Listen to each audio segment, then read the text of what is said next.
I used to be cybersecurity, and now I'm doing DoorDash. See, got this. So I lost my job recently, as you know. This is part 3 in the series, and let's see how this DoorDash thing goes. Maybe we can make some money.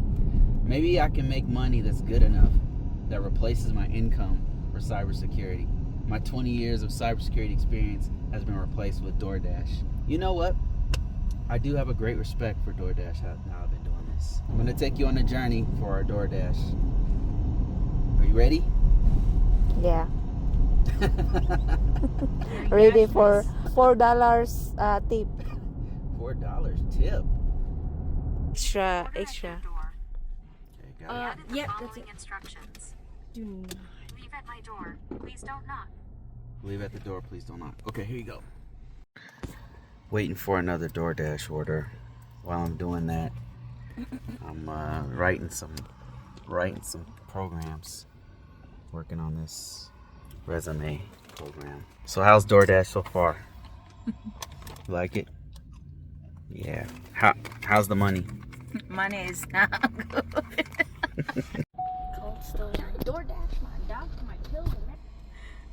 Okay, so now we're on our 5th. How many have we done so far? 6, 7? Six orders. 6 orders. And Yeah, we're making that DoorDash money, baby.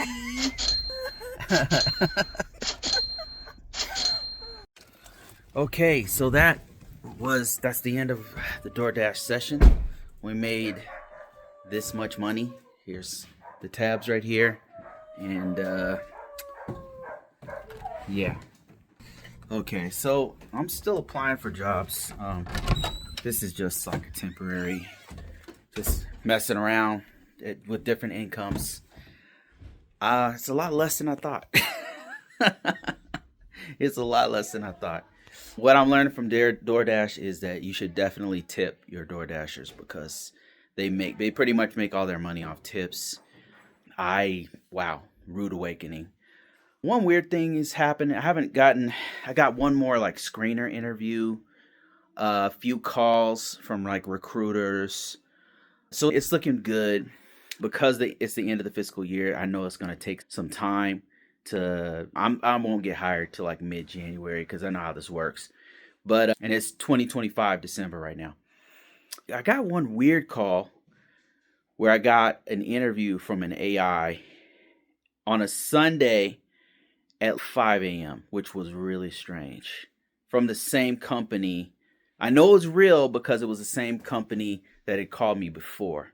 So, for a different job. They like called me for 2 different jobs for the same company. It's a legit company. So I think maybe their AI is messed up or something. So I'm still going through this journey. I'm pretty sure I'll get a position. But it's just going to take a while because of what sucks is like that the way that they ended the contract, not just for me, like it's for all of us. Like it's really bad, man. But what it's looking is because in the government, like I don't know that this applies to every industry, but for the government, the transition is so erratic and it's so based off of a cult of personality that nobody can predict what's going on. So it's making for a really strange market that's based off of just how the president feels. This is wild, man, being in this industry, being in the government sector. And I don't even know if I want to release this, man, but I'm trying to show you guys a real face here and what I really go through. As far as my submissions, I've been going on ZipRecruiter, has a whole bunch of positions that I've been applying for that fit what I'm doing. Been developing like an app to help me to develop my own. It's like for myself. So I developed this app to help me to fine tune my resume, and I'm releasing it on my site to like really get it better. So that's what I'm doing. It's nice to have a little extra time off, but the circumstance was just not, the timing's bad. As far as financials are concerned, I'm all right for now. I've got, like I said, I got some stuff going on. I've got like Airbnb and selling books and courses and stuff like that. It makes a little bit of money. Stuff I've been building over time for many years. It's doing all right, but not as good as I would like it. It's life. All right, guys. See you on the next one.